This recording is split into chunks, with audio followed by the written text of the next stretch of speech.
Happy spring break from your physics teacher. So you've finally settled down to start working on your spring break homework packet. In this packet, we'll be working on 2 skills that we'll be learning for the interim. And these are the last 2 new skills. IOD 503, which is interpolate between data points in a table, and IOD 603, extrapolate from data points in a table.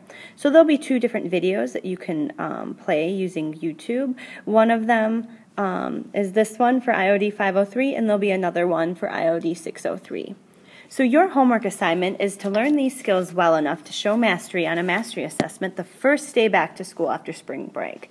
So we will do a little bit of review at the start of the class, but ultimately I want you to use this video and practice it enough that you don't even need to do this in class. You'll be an expert when you show up back to school. All you need in order to complete this assignment is this packet and a pen or a pencil. If you want to use a highlighter because you find that helpful, you are more than welcome to use that as well. You also need internet access to YouTube, so you could use a computer or a smartphone, which you've already figured out because you're on this video. All right? On your screen, you'll notice that I have your packet. Most of this packet is going to look exactly like the packet you're working on, but with the program I'm using to record this video, there were a couple changes to the format, so it might look somewhat different at times. But for the most part, it's exactly the same. Okay? So just to reiterate what you can read on your own packet, you can expect to spend a minimum of 90 minutes on your spring break homework. During this time, you will learn the skill by watching a video and following along with the notes in this packet.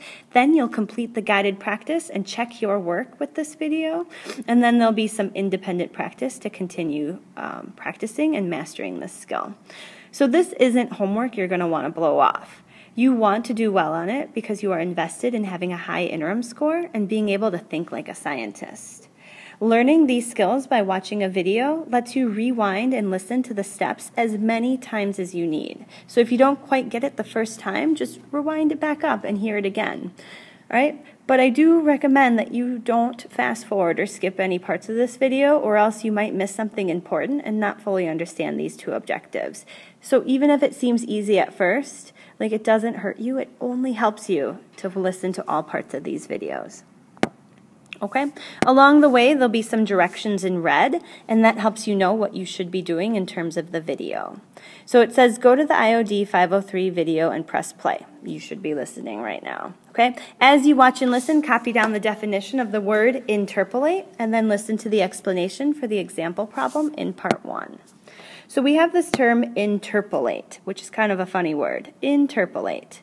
Okay? So what that means is to estimate. And I'm going to be writing along here, and hopefully you can actually read the things that I'm writing. Okay? So to estimate an unknown value between 2 known values.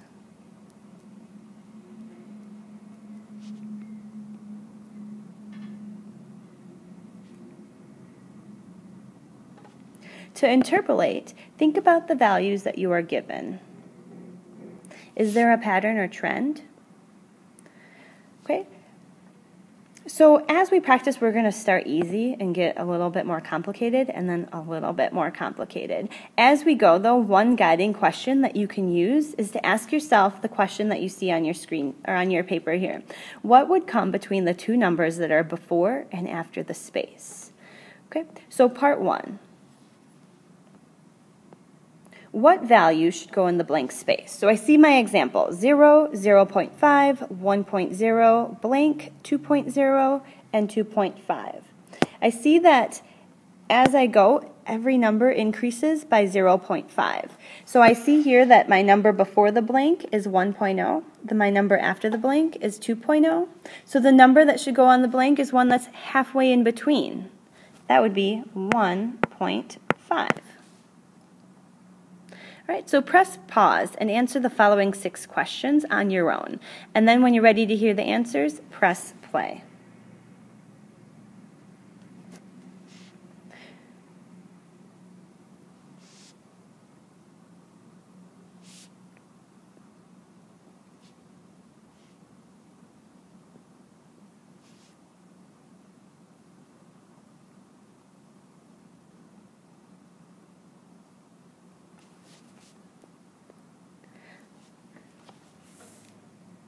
Okay, for question number 1, I would get D, because that comes between C and E.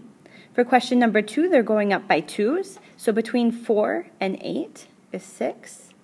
For question number 3, each number goes up by 3, so you have 6 and then 12. Right in between that, halfway between, is 9. Okay, number 4 goes up by 5, so if we have 60 before the blank and 70 after the blank, then right in the middle is 65. This next number might be hard to read on your screen. It's 0.15.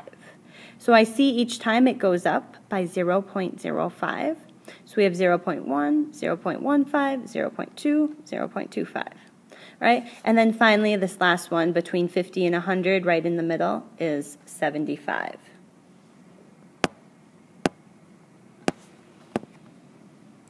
All right, so part 2.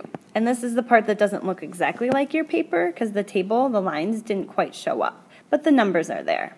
Okay, so on the interim, you're going to be looking at data tables. So while we've practiced with just basic numbers in a line with the space in between, we want to ramp it up one step and see what this looks like on a data table. So for part 2, what values should go in the blank spaces in the data table? So I have an example for you to listen to and follow along. So first I see that I have a data table that has position on the left and time on the right. For the position, it goes 0, 5, 10, blank, 20. All right, I see that those numbers are going up by 5, so the value here should be 15, because that's halfway in between 10 and 20. On the time side, it goes 0, 1, blank, 3, and 4. So those numbers are going up by 1s, so that number that's missing there is 2. So this is very similar to the last time. It's just gearing us up to really think about, well, what does this look like in a data table? So I want you to press pause and try the following 2 questions. When you're ready to hear the answers, press play.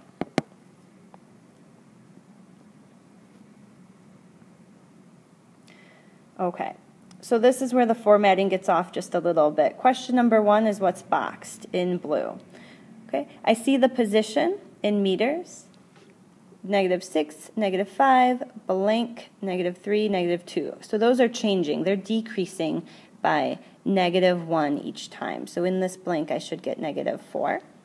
For the time, it's increasing by 5. So in this blank, should be 20. Okay. Question number 2, I am going to outline in a red circle so that you guys know that that's the data table for question number 2. So again, it's a position versus time data table. I see for the position column 0.0, 0.5, blank, 1.5, 2.0. Okay, in that spot, halfway between 0.5 and 1.5 should be 1.0. On the time column, I have 0.01, then I have my blank, then I have 0.03, 0.04, and I see, oh, it's going up by 0.01 each time. So in the blank, I have 0.01.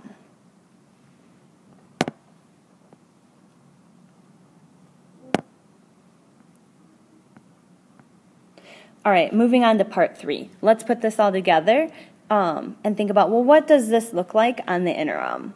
Okay, on the interim, you're not going to be filling in blanks on the data table. Instead, the interim is going to have 3 questions that require you to interpolate between 2 pieces of given data. Okay, in order to do this, we need to be able to look for keywords or phrases in the question that will help you know what to do. So below, I have some possible questions that would go along with the data table below. Okay, and this is where our formatting gets off just a little bit.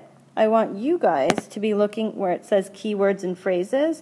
This data table is a little bit out of line on this computer program, okay? So right now we should be looking here where it says keywords or phrases. Okay, so here's what we can look for. When we see a question that says, if this experiment was repeated, then we know we'll be using this skill to interpolate. If we see a question that says, if a number not given was used instead, okay, or a question that says, what would you expect the data to be? What would you estimate the data to be? Or what data would most likely be collected? So we should see here, for all of these keywords and phrases, they're asking you to estimate an unknown value. Okay, so something we aren't given. That's the difference here. Everything leading up into this point has been, well, I'm giving this, so what's the value of this? Here, we're asking you to look at something that isn't even in the data table, but we can use our estimation skills to figure it out. So let's practice this with a real problem we could see on the interim. So first of all, we're going to also practice underlining the key words or phrases in the following questions, which help us to know that I need to interpolate. So question number 1 says, if this experiment was repeated with a pressure of 8 millibars, what would you expect the temperature to be? Okay, so the key word here that I see is this idea that if the experiment was repeated, what would you expect the temperature to be? All right, you have a data table that's not in the same place as mine. I believe that your data table is over here, but, right, you can still see mine on the video.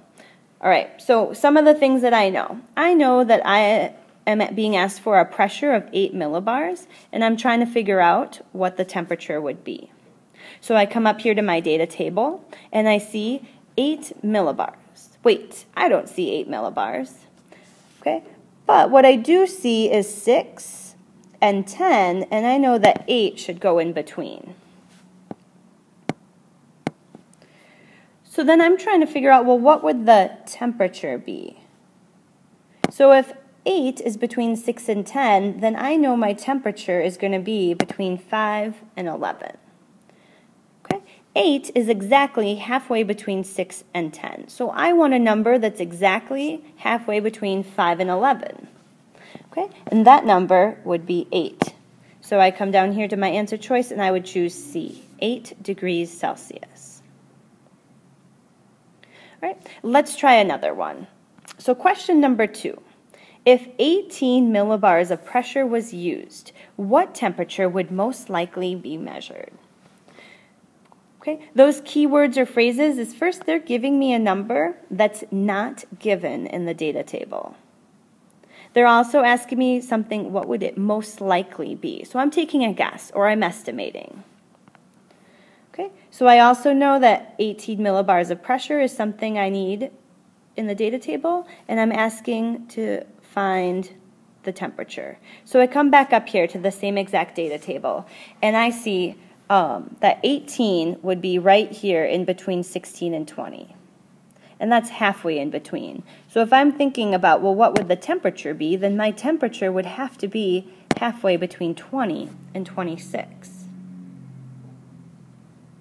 All right, halfway between 20 and 26 is 23. So our answer for 2 is going to be B. Oops.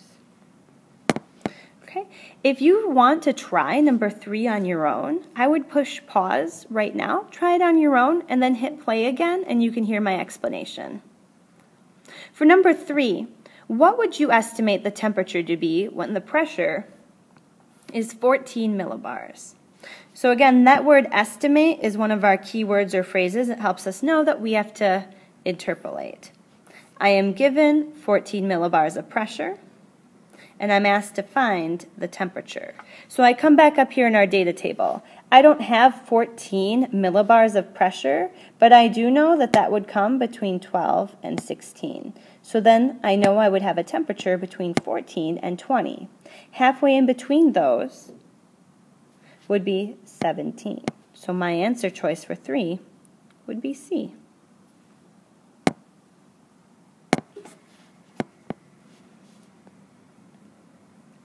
All right, I'd like for you to push pause and try the next 4 questions completely on your own, okay?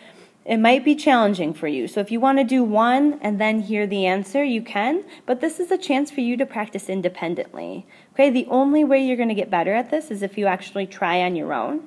and then hear the answers. So don't keep playing the video just to hear what I have to say, because you're not going to get any smarter just listening to me. The way that you get smarter is by practicing, and maybe you get it right the first time, or maybe you get it wrong, but either way, you're learning.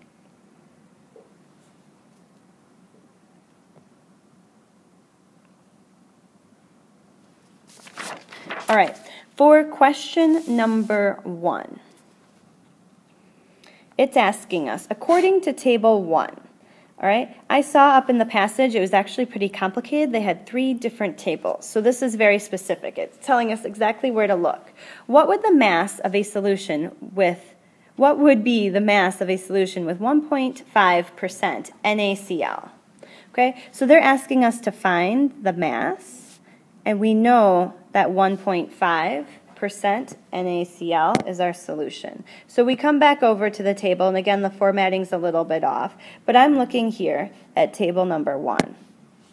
I am given that I have 1.5% NaCl. So here's my percent NaCl.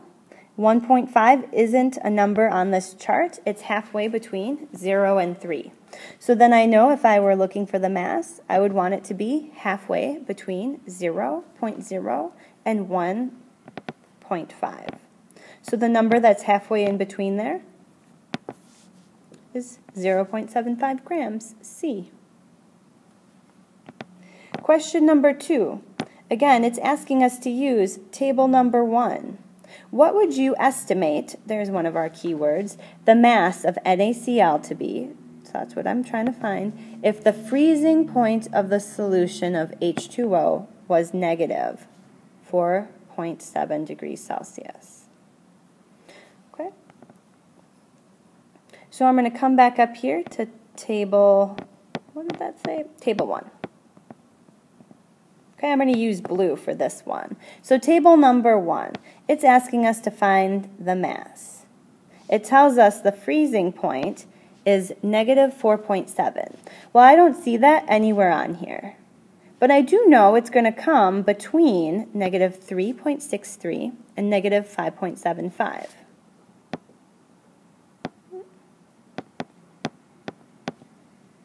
That's supposed to say negative 4.7 degrees Celsius. Okay, so then I know the mass should be somewhere between 3 and 5. So if I come back to my answer choices, the best possible choice between 3 and 5, it's going to be D, 4 grams. Number 3, according to table 2, the freezing point of a solution with 7.5% KCl would most likely be which of the following? Okay, so here again, most likely, that keys us in that we're estimating, we're interpolating. And I'm trying to figure out the freezing point, and I know the solution has 7.5% KCl. So I'm going to come back up here to my table. I'm going to be looking for, in table number 2, I am given 7.5%. So I'm looking here. I don't see 7.5%, but I do know it's between 6 and 9. So if I'm trying to figure out the freezing point, it's going to be between negative 2.8 and negative 4.3.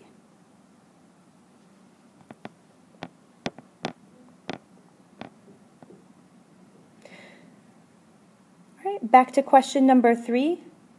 I said it had to be somewhere between negative 2.8 and negative 4.3.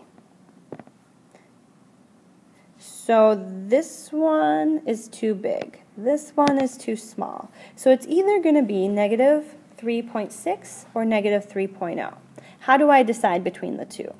Well, I know, coming back up here to our table, I know that 7.5 is exactly halfway in between 6 and 9. So what I need is a number that's exactly halfway between those two. 3 is too small. So the best answer choice is going to be A, negative 3.6. And the last one, 4. Based on the data in Table 3, if the experiment was repeated with a solution that had a mass of 2.25 grams, what would be the estimated freezing point of this solution? Okay, so we're looking at table number 3 now. We know this experiment, if it was repeated, so I'm estimating, had a mass of 2.25 grams. So that's all given information. It wants us to estimate the freezing point. So back up to our data table. Looking at table number 3, we know we have a mass of 2.25. So I don't see that number in here, but I do know it's going to come between 1.5 and 3.0. And we're trying to figure out what would be the approximate freezing point. So we come over here, we know it's going to be between negative 1.47 and negative 2.93. So just like the last time, we want a number that's halfway in between it, because 2.25 is exactly halfway between 1.5 and 3.0. So our best answer choice is going to be D, negative 2.2. Okay, that's all for this video. In order to move on with your packet, you're going to want to find the next video for IOD 603.